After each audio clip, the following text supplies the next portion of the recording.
The Constitution, Margaret had learned over 28 years of practice, was most beautiful when taught to someone encountering it for the first time.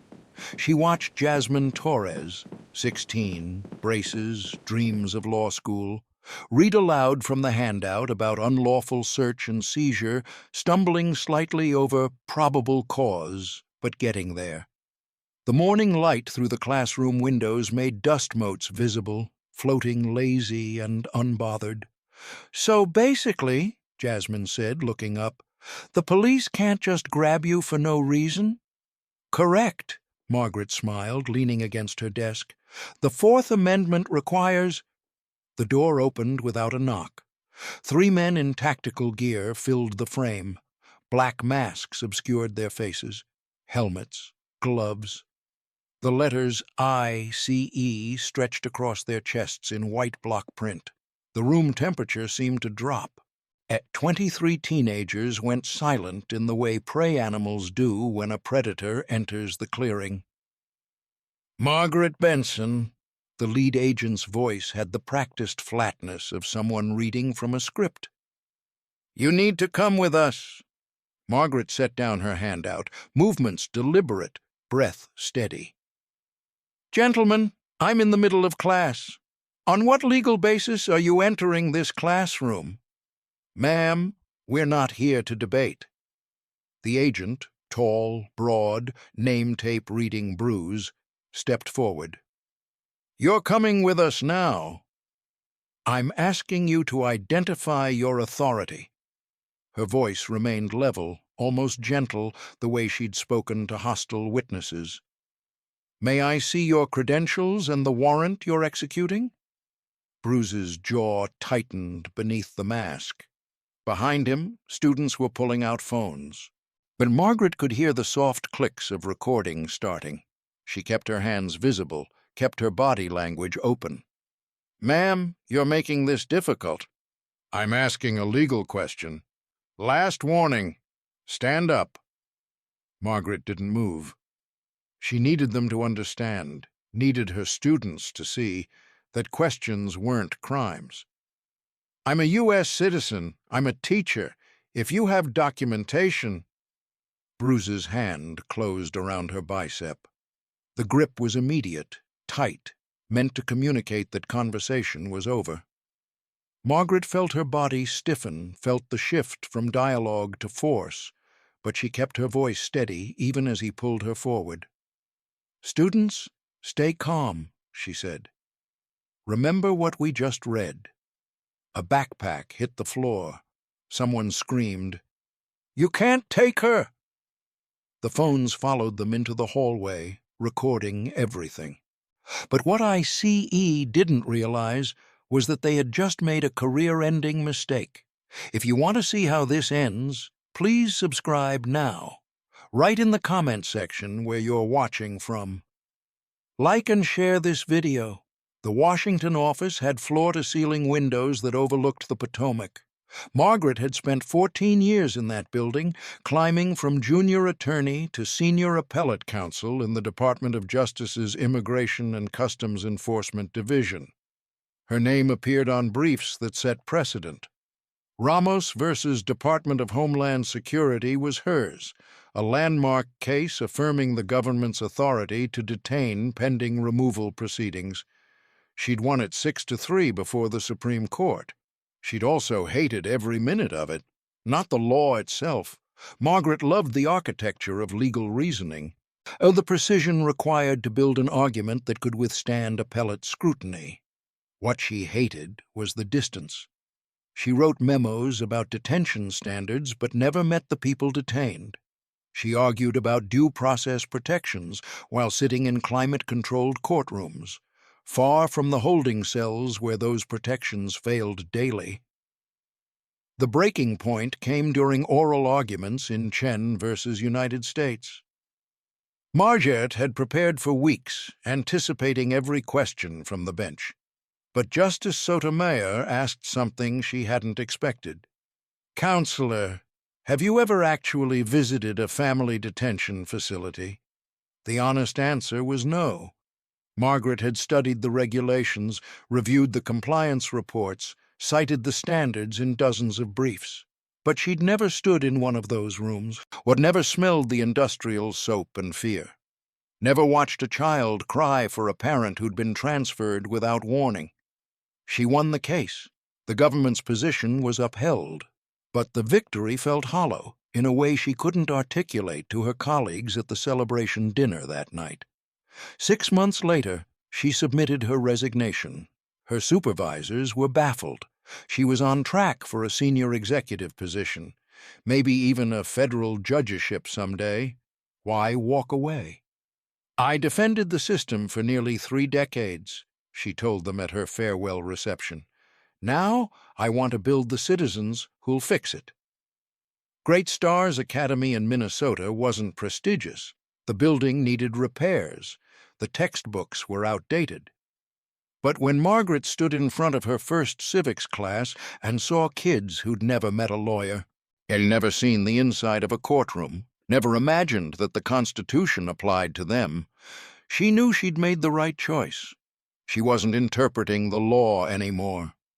She was teaching the next generation to question it, challenge it, and ultimately perfect it. Ben Bruce had been with ICE for 12 years, and in that time he'd learned one fundamental truth: hesitation was weakness. His training at the Federal Law Enforcement Training Center in Glencoe had drilled it into him during scenario after scenario. Decisive action prevents escalation. Control the situation before it controls you. His performance reviews reflected that philosophy. Agent Bruce consistently exceeds removal targets, demonstrates exceptional command presence in field operations, efficient case resolution with minimal incident reports. The numbers told the story his supervisors wanted to hear: 47 removals in Q1, 53 in Q2, 61 in Q3. He was on track for a commendation. What the reviews didn't capture was the methodology. Bruce had developed a system: verify the address, confirm the name match, execute the operation before the target could lawyer up or disappear into a network of advocates. Speed was everything. His team knew the drill: move fast, stay masked, project overwhelming force. Questions from bystanders were noise to be ignored.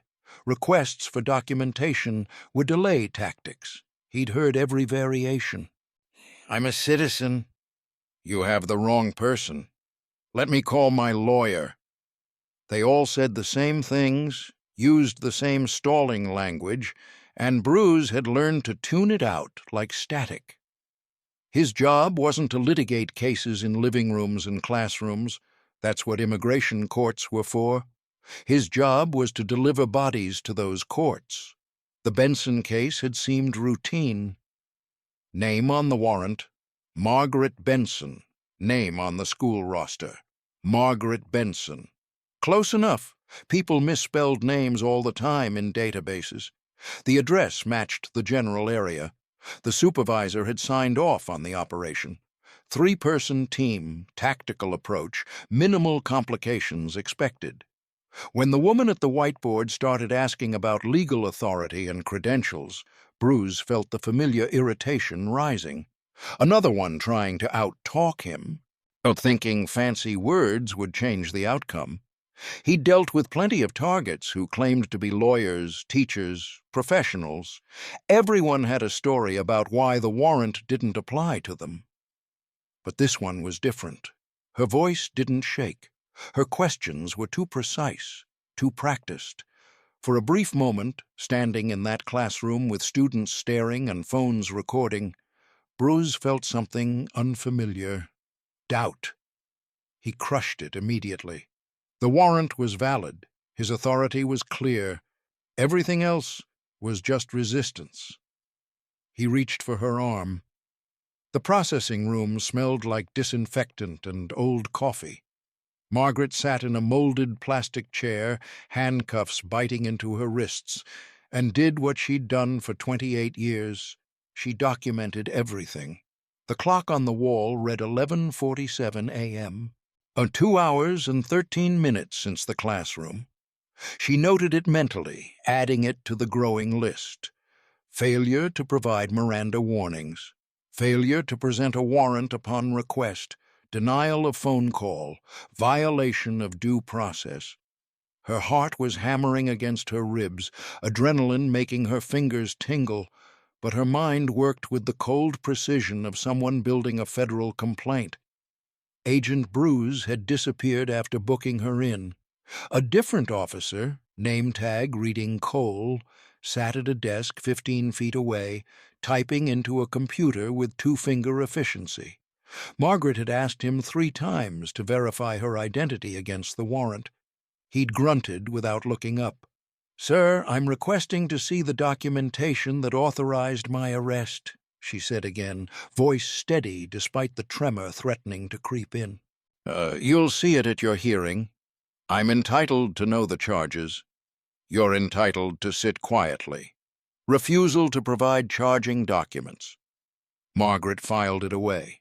She catalogued the room itself. No window, single exit, camera mounted in the corner, but no visible recording light. The handcuffs were standard issue, double-locked, but they'd been tightened 1 click too far. Unnecessary force. Deliberate discomfort. She thought about her students. About Jasmine, who'd been reading the Fourth Amendment handout when the door opened. About the phones recording her being walked through the hallway like a criminal. Those videos were evidence now, and part of her, the attorney part that never slept, was grateful they existed. Another agent entered, carrying a clipboard. He barely glanced at Margaret before handing papers to Cole. They spoke in low voices, just audible enough for her to catch fragments. Processing backlog. Transport at 1500. Detention pending review. Detention? The word landed with physical weight. They were planning to hold her, to move her to a facility, to feed her into a system she knew intimately from the other side. She'd written the briefs defending this process, argued that it was constitutional, won cases that said the government could do exactly this. Now, she was the case file. Margaret took a slow breath, forced her pulse to steady. Panic was a luxury she couldn't afford. Evidence was everything. Memory was documentation. She kept cataloging. Jasmine Torres couldn't stop shaking. She sat in the principal's office along with 5 other students from second period, and hands wrapped around a cup of water she hadn't touched. Through the window she could see news vans pulling into the parking lot, 3 already, with more coming. Principal Vaughn was on his 4th phone call in 20 minutes, voice strained. "Yes, I understand your concern, Mrs. Patterson. We're cooperating fully with—" "No, we don't have information about when. I can't comment on an ongoing federal operation." He hung up and looked at the students with exhausted eyes. "I need you all to understand something. What happened today was extraordinary and frightening, but we can't have you speaking to reporters or posting more—" "More?"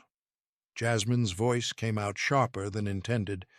"Principal Vaughn, they arrested our teacher in front of us. For nothing." "We don't know that it was for nothing. She's a U.S. citizen. She told them that." They didn't care." Marcus Chen, sitting beside Jasmine, held up his phone. "It's already at 200,000 views. Twitter, TikTok, everywhere. People want to know what happened." Vaughn rubbed his temples. The district superintendent had called twice, the school board president once, and a lawyer representing the teachers' union was allegedly on the way. This was spinning beyond his control, and he knew it. A knock on the door. The vice principal leaned in, looking uncomfortable. "There's a reporter from Channel 9 asking if any students are willing to give a statement." "Absolutely not," Vaughn said immediately. Jasmine stood. "I'll talk to them." "Miss Torres, sit down. You're 16. You can't—" "Ms. Benson taught us about the First Amendment 3 weeks ago." Jasmine's voice was steadier now, the shaking replaced by something harder. "Ah," she said, "speaking truth to power isn't just a right, it's a responsibility, especially when you witness injustice." Vaughn stared at her. This was the girl who'd been failing civics before Margaret arrived, who'd thought the Constitution was boring, irrelevant, something dead white men wrote for other white men. Now she was quoting it like scripture. "If you speak to the press," he said quietly, "it becomes a whole different situation." Jasmine picked up her backpack. Inside was the Fourth Amendment handout, still on her desk when the agents came. She'd grabbed it before they cleared the room. "It already is a different situation, Principal Vaughn. They just haven't realized it yet." She walked toward the door, 5 other students rising to follow. Our regional supervisor, Linda Torres, had been in a budget meeting when her phone started buzzing with the intensity of a bomb threat. 6 missed calls from the field office, 4 texts from her deputy director, 2 from the regional public affairs officer, which was never good. She excused herself and called back while walking to her car. "What's happening?" "We've got a situation," her deputy said, voice tight. "Bruzz's team executed the Benson warrant this morning. Targets in processing. But there's a video going viral. It was at a high school, and the optics are—" "I'll be there in 20. She made it in 15, pulling into the field office garage with her mind already running scenarios. School arrests were always delicate. Community backlash, media coverage, parents calling Congress people. But if the warrant was solid and the target matched, they'd weather it. Torres went straight to her office and pulled up the case file. Warrant issued for Margaret Lynn Benson, 32, outstanding removal order from a 2019 deportation hearing in Cleveland. Aggravated identity theft conviction. Last known address, Minneapolis area. The magistrate had signed off 2 weeks ago. She opened the booking records from this morning. Arrested, Margaret Ann Benson, 55, residential address confirmed in St. Paul. Torres's stomach dropped. She clicked on the warrant photo. Young woman, blonde, oval face. Then the booking photo from today. Older black woman, gray-streaked hair, professional clothes. "Jesus Christ," she whispered. Her hands moved faster now, pulling up background checks. Social Security number verification. Employment history. Oh, and there it was, buried in the automated search results that Bruce's team should have reviewed before moving. Former employer, U.S. Department of Justice, Immigration and Customs Enforcement, Office of Principal Legal Advisor. "Oh my God," she yelled. "We're finished." Her blood ran cold. This wasn't just a mistake. The woman sitting in room 7B wasn't just the wrong person. She was a former federal attorney. She'd worked for ICE, and they'd handcuffed her in front of students, cameras, and witnesses, and dragged her out of a school based on a name that wasn't even spelled the same way. Torres was already running down the hallway before her brain caught up with her legs.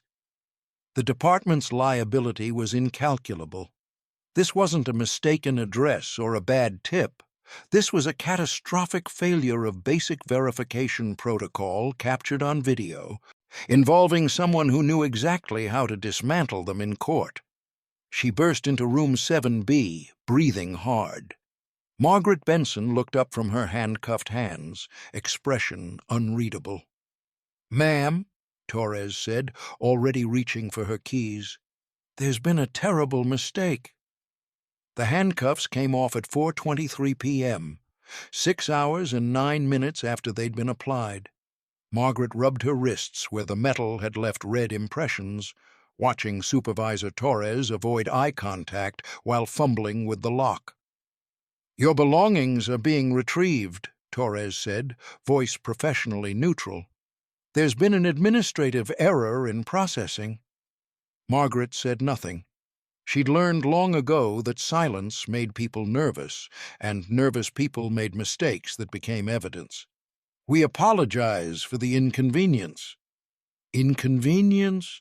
Or the word sat in the air like an insult. Margaret had been arrested in front of her students, denied her constitutional rights, held in a processing room like cargo, and they were calling it an inconvenience. The same careful language she'd once used in government briefs to minimize state action. An officer she didn't recognize entered with a clear plastic bag containing her purse, her phone, her school ID badge. He set it on the table without speaking and left quickly, as if proximity to her might be contagious. "Where's Agent Bruz?" Margaret asked, her first words in over an hour. Torres hesitated. "Agent Bruz has been placed on administrative leave pending an internal review." "What kind of review?" "I can't discuss personnel matters." "Then discuss the warrant. I'd like to see it now." The warrant was issued for a different individual. But the resemblance in names created confusion in our database system. Margaret allowed herself a small, cold smile. "The resemblance in names? My name is spelled Margeret. The warrant was for Margaret, Margaret. That's not resemblance. That's negligence." Torres's jaw tightened.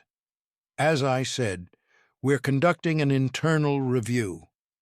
I assume I'm free to go? Yes? Again, we apologize for—" "Don't." Margaret stood, collecting her belongings with deliberate slowness. "Don't apologize. Apologies require acknowledgement of wrongdoing, and you haven't acknowledged anything except an administrative error. That's not an apology. That's liability management." She walked toward the door, then paused. "You know what I did before I became a teacher, Supervisor Torres?" Torres didn't answer. "I wrote the briefs defending procedures exactly like this one.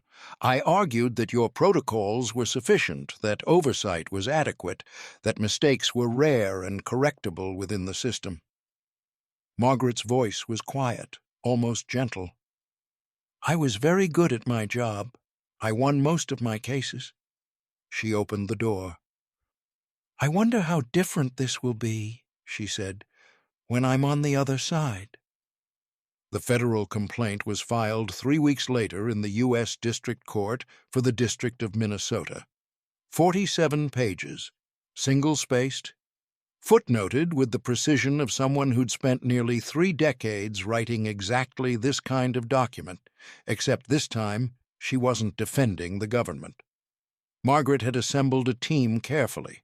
2 civil rights attorneys from Minneapolis who specialized in police misconduct, and a former colleague from her Justice Department days who'd left around the same time she did.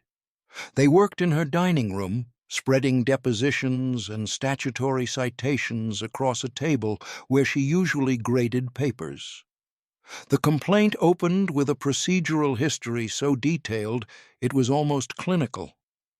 Time stamps for every interaction, names of every agent involved, exact quotations of what was said in the classroom, corroborated by 17 different phone videos that students had submitted voluntarily.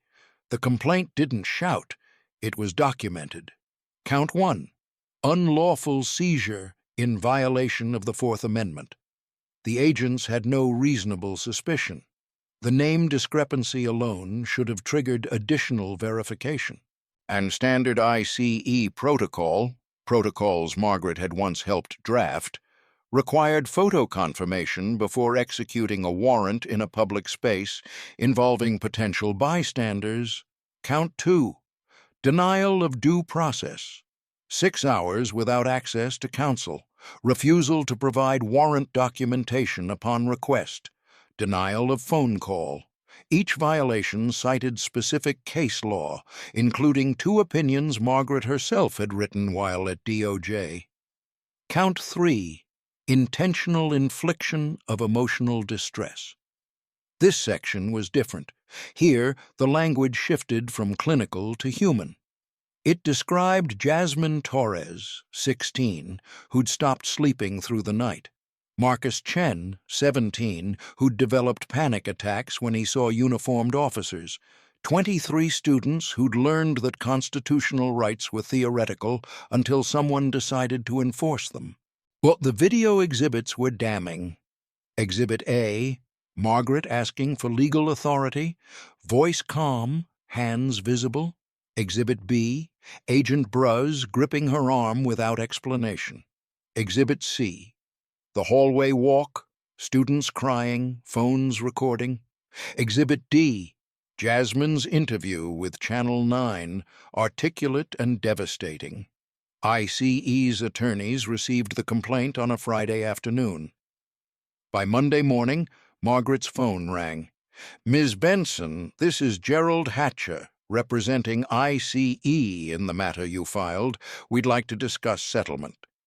"Discovery hasn't even started, Mr. Hatcher. We've reviewed the complaint. We'd prefer to resolve this efficiently." Margaret smiled at the word, efficiently. "I'm sure you would," she said. The settlement was announced on a Tuesday morning in March. $1.2 million. Agent Ben Bruz terminated without pension eligibility, and Agents Johnson Cole and Evan Whitemore suspended without pay and required to complete remedial training. More importantly, buried in paragraph 17 of the consent decree, ICE was now mandated to implement facial recognition verification before executing any warrant in a school, hospital, or house of worship. Every field agent would undergo retraining on constitutional rights during arrests. An independent monitor would review Minneapolis field office operations for 3 years. The press conference was brief. Margaret stood beside her attorneys, said nothing about the money, and spoke only about accountability. "No child should have to witness what my students witnessed. No educator should be removed from their classroom without due process. This settlement ensures both." She donated the entire amount to a scholarship fund for Great Stars Academy students pursuing legal careers. The paperwork was signed before the ink dried on the settlement agreement. The following Monday, Margaret returned to second-period civics. The students stood when she entered, not because she'd asked them to, but because Jasmine had organized it. 23 teenagers on their feet, silent, eyes red. Margaret's throat tightened, but she smiled and gestured for them to sit. "Thank you," she said quietly. "But let's not make this a habit. I'm not that formal." Nervous laughter rippled through the room. Marcus raised his hand. "Ms. Benson, are you okay?" "I am, and we have work to do." She connected her laptop to the projector, and the screen filled with a familiar image, the body cam footage from Agent Bruz, released through Discovery. The students tensed, but Margaret's voice remained steady. "This is primary source material now. What you're about to watch is evidence from a federal civil rights case. Pay attention to the timeline. Note what questions were asked and what answers were given, or not given." The footage played, the classroom door opening, Margaret's calm voice. "On what legal basis are you entering this classroom?" Bruz's hand on her arm, the hallway walk, students crying. When it finished, Margaret paused the screen. "Now," she said, picking up the Fourth Amendment handout from her desk, the same one Jasmine had been reading that morning. "Let's discuss what this amendment is supposed to prevent, what happened when it failed, and what you, future lawyers, future voters, future citizens can do when you witness its violation." Jasmine opened her notebook. The lesson continued.